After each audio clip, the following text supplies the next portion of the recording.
Séance extraordinaire du conseil municipal de la ville de Château-Richer, tenue à la salle du conseil, sise au deuxième étage du centre Olivier-Le-Tardy, situé au 277 rue du Courant à Château-Richer, le lundi 15 avril 2024 à 19h, à laquelle sont présents et forme quorum Mesdames les conseillères Christine Plot et Guylaine Lefrançois, ainsi que Messieurs les conseillers Éric Martineau, Maxime Roberge et Alexandre Richard, sous la présidence du maire, M. Gino Pouliot, est absent M. Vincent Latour.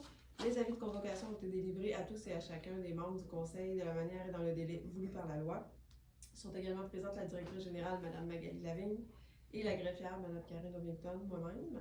Ouverture de la séance extraordinaire à 19h. Merci beaucoup. Donc, bienvenue aux gens présents ce soir à la rencontre. Est-ce qu'on a des gens présents en Zoom?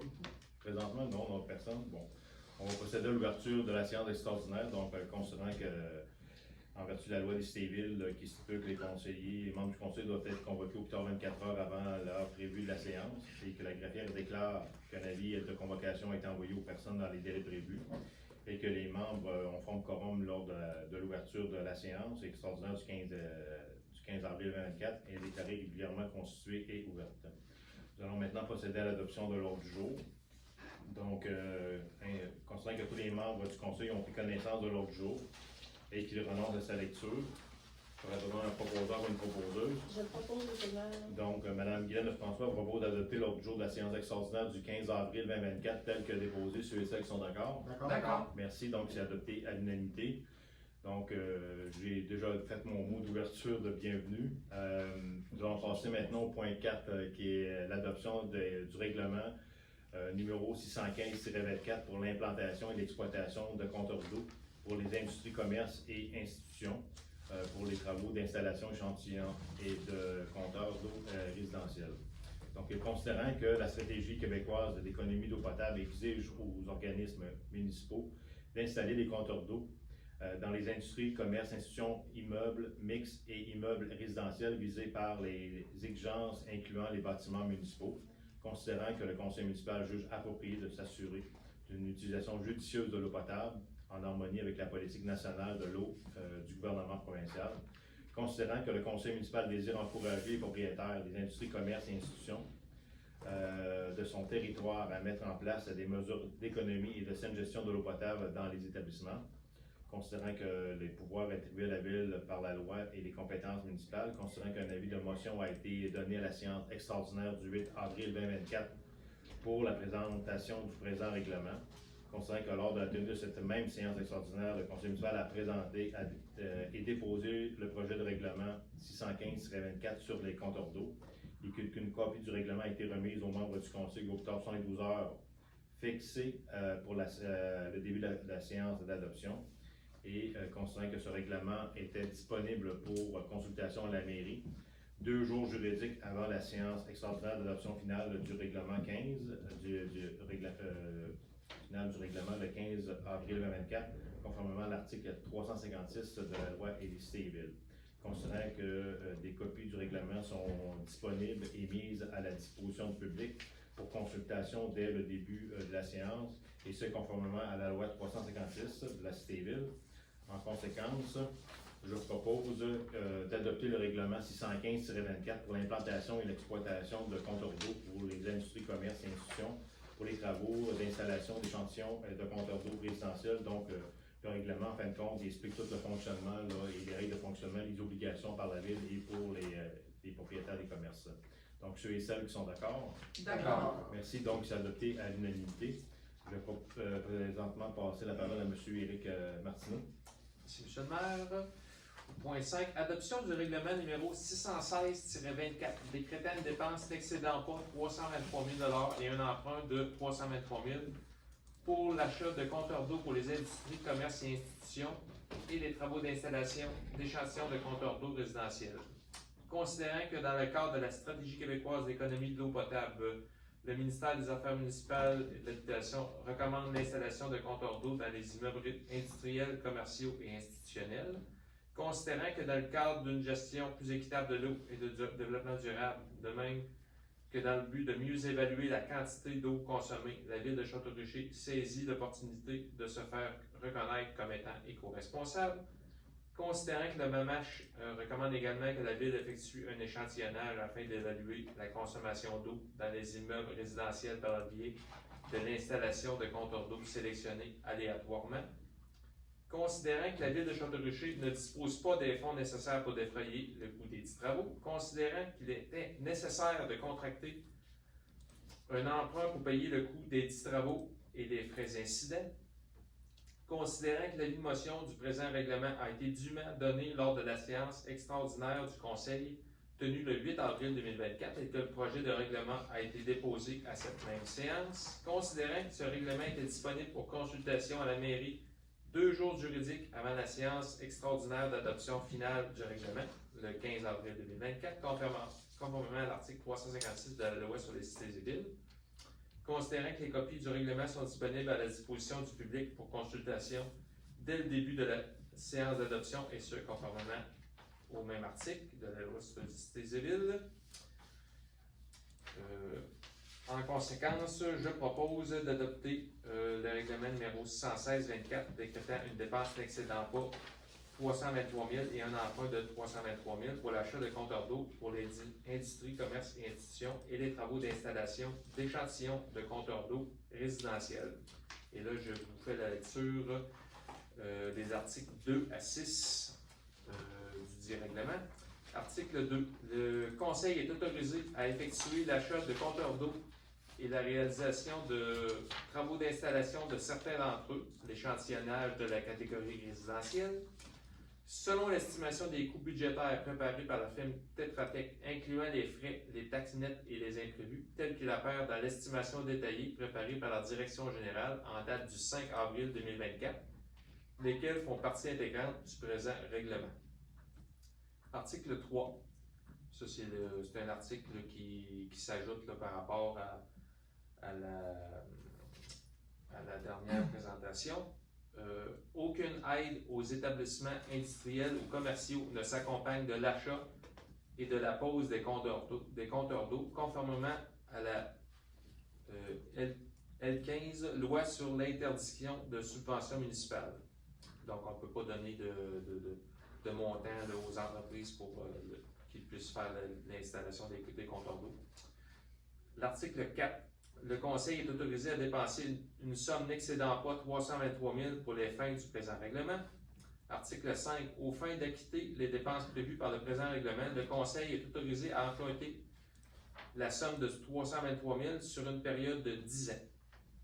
Article 6. Pour pouvoir aux dépenses engagées relativement aux intérêts et au remboursement en capital des échéances annuelles de l'emprunt, le Conseil affecte annuellement à cette fin une portion des revenus généraux de la Ville, conformément à l'article 547 de la loi sur les cités et villes. Merci. Donc, considérant les ajustements et les précisions qu'on a apportées au règlement, avec l'ajout qui était fait depuis la dernière rencontre, ceux et celles qui sont d'accord avec la présentation? D'accord. Merci. Donc, c'est adopté à l'unanimité. Je vais présentement passer la parole à M. Alexandre Richard. Merci. Donc, c'est la suite du 8 avril là, pour le règlement. Dans le règlement 618-24, décrétant une dépense n'excédant pas, cette fois-ci 2 051 000 et un emprunt de 2 051 000 pour réaliser les travaux de réfection des infrastructures existantes, égouts, aqueducs et pluviales dans les rues de l'Église, secteur de la Servitude, Trépanier et Pichette Sud, dans le cadre de la programme sur la taxe sur l'essence et contribution sur le prix.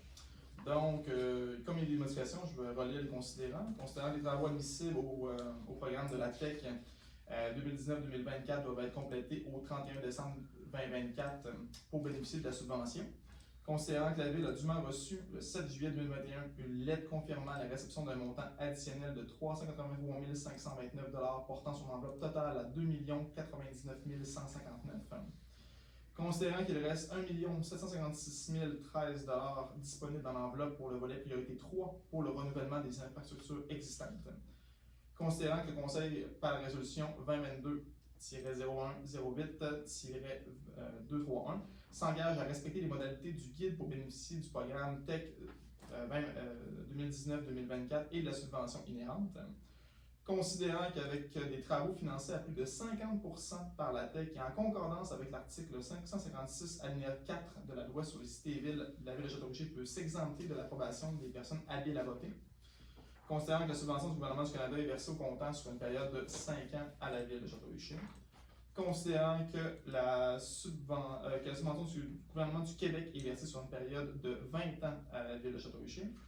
Considérant que l'avis de motion du présent règlement a été dûment donné lors de la séance extraordinaire du Conseil tenue le 8 avril 2024 et que le projet de règlement a été déposé à cette même séance. Considérant qu'une copie du règlement a été remise aux membres du Conseil municipal au plus tard 72 heures avant l'heure fixée pour le début de la séance d'adoption. Considérant que ce règlement est disponible pour consultation à la mairie 2 jours juridiques avant la séance d'adoption du 15 avril 2024, conformément à l'article 356 de la loi. Considérant que les copies du présent règlement sont actuellement disponibles et mises à la disposition du public pour consultation dès le début de cette dite séance, conformément à l'article 356 de la loi sur les cités-villes. Considérant que la nature des travaux a pour objet la réfection des infrastructures existantes, et là, notez ici, considérant que les estimations, plans et devis préparés par l'équipe d'ingénieurs de la Fédération québécoise des municipalités, la FQM, a été revisée à la hausse depuis le 8 avril 2024, passant d'une enveloppe totale ne devant pas excéder 1 937 000 à celle n'excédant pas 2 051 000 Considérant que pour la rue de l'Église, la Ville va faire l'acquisition d'emprises de servitude de 4 propriétés pour un total de 56,55 mètres carrés. Donc, on a les lots ici, que je n'aimerais pas. Considérant qu'il y a lieu de prendre entente avec les propriétaires concernés afin d'acquérir les emprises de servitude, et considérant que la Ville ne peut amorcer de travaux sans propriétaire. Et là, ici, avant de proposer, en fait, là, je vais lire les articles, mais juste noter, là, dans le fond, que le montage financier a été ajusté suite à l'arrivée d'une deuxième partie de l'étude géotechnique, qui ont amené une révision à la hausse qui n'était pas prévisible et auquel on doit se conformer. Là. Donc, c'est les particularités du terrain et les besoins de forage là, qui ont augmenté essentiellement la facture, ainsi que les emprises de servitude qu'on doit là, se procurer. Voilà, donc je vais lire les articles principaux là, sur ce règlement. Article numéro 2, le Conseil est autorisé à effectuer des travaux pour ces infrastructures d'aqueduc, d'égouts et pluviales de voirie locale sur les rues de l'Église, secteur de la servitude, Trépanier et Pichettude, conformément à la priorité 3 du programme TEC 2019-2024, accepté par le ministère des Affaires municipales et de l'Habitation. Les travaux sont réalisés selon les estimations plein de devis préparées par l'équipe d'ingénieurs de la FQM en date du 12 avril 2024, portant le numéro de projet si nommé, incluant les frais, les taxes nettes et les imprévus, tels qu'est la paire de l'estimation détaillée préparée par la Direction générale en date du 15 avril 2024, lesquelles font partie intégrante du présent règlement comme annexe A et B. Le Conseil, en article 3, est autorisé à acquérir de gré à gré ou par voie d'expropriation. C'est nouveau. C'est nouveau ces éléments-là, oui. Notez effectivement qu'il y a eu des changements ici, que l'article 3, on a rajouté des éléments. Donc, le Conseil est autorisé à acquérir de gré à gré ou par voie d'expropriation les emprises servitudes nécessaires à la réalisation des travaux décrétés par le présent règlement. Les coûts inhérents à l'acquisition des emprises servitudes sont prévus à même le montage financier en tenant compte de l'évaluation foncière et de la valeur marchande estimée par la MRC, les horaires notariés et frais d'arpentage, ce qui totalise 19 296,94 $. La localisation des propriétés identifiées sur les feuillets C200 et C201 et celui du C207, les plans en annexe C que vous avez dans le document ici, résumant la situation et les superficies approximatives d'emprises à acquérir. Le début des travaux est conditionnel à l'acquisition des emprises servitudes. Donc ici, c'est vraiment important de savoir que la marche ne considère pas que l'acquisition des emprises de servitude est optionnelle. C'est vraiment obligatoire pour la réalisation des travaux, donc on ne peut pas se permettre de ne pas se porter à quérir. L'article 4, le Conseil est autorisé à dépenser une somme n'excédant pas 2 051 000 pour les fins du présent règlement, tel qu'on avait dit tantôt. Aux fins d'acquitter les dépenses prévues par le présent règlement, le Conseil est autorisé à emprunter une somme n'excédant pas 2 051 000 pour une période de 20 ans, sur une période de 20 ans, pardon. Article 6, pour pourvoir aux dépenses engagées relativement aux intérêts ou au remboursement en capital des échéances annuelles de l'emprunt. Il est par le présent règlement imposé et il serait prélevé annuellement durant le terme de l'emprunt sur tous les immeubles imposables situés sur le territoire de la municipalité, une taxe spéciale à un taux suffisant d'après leur valeur, telle qu'elle apparaît au rôle d'évaluation en vigueur chaque année. Donc les articles 7, 8 et 9, là, il n'y a pas eu de changement notable là, et je vais les sauter ici. Donc, je reviens. En conséquence, je propose d'adopter le règlement portant le numéro 618-24 s'intitulant « Règlement décrétant une dépense n'excédant pas 2 051 000 et un emprunt de 2 051 000 pour réaliser les travaux de réfection des infrastructures existantes, égouts, aqueducs, pluviales, dans les rues de l'Église, dans la servitude, Trépanier et Pichettude, dans le cadre du programme de la TEC, et qu'il soit statué et décrété par ce règlement, ce que j'ai dit plus tôt, là, pour les articles nommés. Voilà. Les textes sont d'accord? D'accord. Merci, donc c'est adopté à l'unanimité. Nous sommes rendus au point 8, période des questions. Est-ce qu'il y a des questions? Bonjour. Bonjour. Gilles Saint-Hilaire. Monsieur Pouliot, il y a beaucoup de chiffres, là. Tu sais, ça va vite, là. Je comprends que vous n'avez pas mis ça à faire. Pouvez-vous pour les deux, pour les compteurs d'eau ainsi que pour ce que M. Dufour vient de dire, là, dans la grosse empreinte, nous dire exactement c'est quoi les pourcentages ou les montants qu'on va avoir à payer si on enlève les subventions. Ce que la ville doit payer, là, à part les subventions. Je sais que c'était écrit, là, mais c'était... Pour le règlement qui décrète les dépenses pour les compteurs d'eau, c'est un emprunt total qu'on doit faire pour couvrir ces frais-là. Donc, en réalité, on en avait parlé aux différentes séances du conseil, là. On n'a pas été capable d'avoir de subventions par rapport à ça. Mais il y a des coûts qu'on a écrits dans le règlement vertu la loi qui vont être chargés en réalité auprès des propriétaires, là, des commerces qui vont devoir assumer le coût d'achat, ils vont devoir assumer ce qui est écrit dans le règlement, là, les coûts d'installation également. Donc, la pression, on va voir là, pour le remboursement du prêt, comment ça va évoluer. Là. Mais c'est Mme Lavigne qui va gérer cette situation-là, qu'on va évaluer la situation au complet.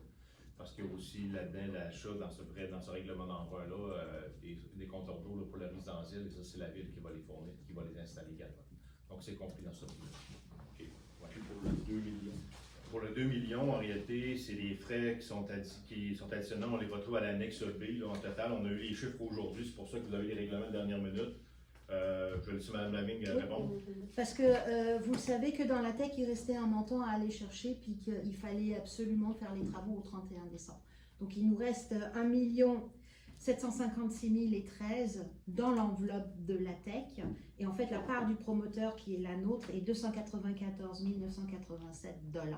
Voilà. Donc ça, c'est la condition sine qua non, évidemment, l'apport du promoteur pour pouvoir accéder aux 1,7 million. Et pour nous, ça a été une course effrénée parce qu'il faut qu'on puisse compléter ces travaux-là cet été pour que ça soit finalisé au 31 décembre parce que sinon, cette enveloppe-là est perdue. Et pour nous, c'était aussi, je veux juste le rappeler parce que c'est quand même important de le nommer, qu'on a mis tous les efforts possibles, là, tant au niveau politique qu'administratif, pour les faire le plus tôt possible. Donc là, on part en SEAO demain pour faire ces travaux-là le plus rapidement possible parce qu'il faut écouler l'ancienne TEC pour pouvoir accéder à la nouvelle enveloppe. Et la nouvelle enveloppe va nous permettre après de faire ou de choisir d'autres travaux, mais surtout avoir accès à nouveau à des possibilités de faire financer des études. Parce que vous savez qu'on doit compléter beaucoup d'études par nous-mêmes. Il va y en avoir un règlement d'emprunt qui s'en vient vers ça. C'est un passage obligatoire pour pas qu'on reste tableté là, pour les 2 prochaines années. Donc on aura à financer une partie nous-mêmes, mais c'est pour ça que l'investissement de la TEC là, est essentiel pour ne pas perdre l'enveloppe d'une part et réaliser les travaux rapidement pour pouvoir accéder en espérant à l'automne à la nouvelle enveloppe de la TEC. C'est bon. Tu as une deuxième question. Si vous avez déjà parlé, M. Pouliot, pour les compteurs d'eau, Oui. à savoir si vous aviez installé des compteurs d'eau, tu sais, je vous avais dit, si mettons qu'on divise la ville en 3, à savoir qu'est-ce qui sort de notre main, de notre aqueduc principal qui arrive aux usines de filtration, pour cibler vraiment, à savoir quel secteur de la ville perd vraiment beaucoup d'eau. Tu sais, pour donner un break à notre usine, là, pour avoir les priorités pour vous autres. Avez-vous, dans l'histoire des compteurs d'eau, est-ce que ça a été discuté ou planifié de mettre des compteurs d'eau dans différents secteurs sur les mêmes, pas sur des propriétés, mais vraiment sur les mêmes, savoir qu'est-ce qui passe, puis vous allez bon pour estimer qu'est-ce que vous avez sur vos compteurs d'eau sur les résidences. On a pris en note, en réalité, on a pris en note là, vos suggestions par rapport à ça, mais comme on l'a expliqué dans les dernières séances, les normes et les attentes là, au niveau du ministère de l'Affaires municipales et de l'Habitation, on ne le sait pas encore, eux, comment ils veulent qu'on installe, puis où qu'on doit les installer. Donc, il y a des critères d'installation, il y a des critères de choix des gens qui vont être sélectionnés là, pour pouvoir aller les installer. Fait que c'est une répartition qui était prévue là, à la grandeur du territoire là, pour les compteurs d'eau. Mais les termes, on va les connaître prochainement. Est-ce qu'il y a quelque chose de plus à ajouter? Oui, il y a quelque chose à ajouter qui est quand même majeur. C'est que notre système d'aqueduc ne nous permet pas pour le moment de pouvoir connecter des services de compteurs par secteur. On l'a envisagé parce que évidemment ça nous aurait probablement coûté moins cher. Et c'est ce qu'on voulait voir parce qu'évidemment les coûts au niveau du résidentiel, tout ça, parce qu'on a un échantillonnage de 60 résidences, aurait été moins cher. Sauf que nos aqueducs actuels ne le permettent pas. Ça, c'était la première des choses. Et la deuxième des choses, c'est que d'ici un an, le mamage, de toute façon, va y aller au niveau individuel et non pas par secteur. Alors, l'un dans l'autre, on n'est pas trop pénalisé finalement, mais ça, c'était, on l'avait envisagé, on l'a étudié, et puis ça nous a été refusé parce que nos conduites ne sont pas adéquates pour pouvoir le faire. Voilà. Et puis, de toute façon, dans un an, je le répète parce que c'est important de le savoir, dans un an, de toute façon, on nous aurait demandé de le faire au niveau individuel, au niveau des maisons en tant que tel. C'est une bonne question. Si j'ai bien compris, pour les commerces, les institutions, ça, c'est eux qui vont payer les compteurs d'eau. Puis pour le résidentiel, c'est gratuit, c'est ça? Le résidentiel, c'est gratuit. Puis pour les Juste préciser pour, excusez-moi, je placote Vas-y, beaucoup ce vas-y, soir, vas-y, je suis vas-y. désolée. Pour les ici, donc les industries commerces, la ville investit et paye les compteurs d'eau. Par contre, la partie d'installation incombe aux commerces et aux industries. Pour ce qui est du résidentiel, on paye et les compteurs d'eau et l'installation. C'est beau, j'ai pas d'autres questions, merci beaucoup. Parfait, merci aussi. Maintenant, nous avons terminé la période des questions. Nous sommes rendus à la levée de l'Assemblée. Donc, considérant que tous les sujets de l'autre jour ont été discutés, j'aurais besoin d'un proposeur de proposer pour la levée de l'Assemblée. Je vais proposer. Madame Christine Plot propose que la séance soit levée. Donc, ceux qui sont d'accord. D'accord. Merci. Donc, c'est adopté à l'unanimité. Merci beaucoup d'avoir été présent.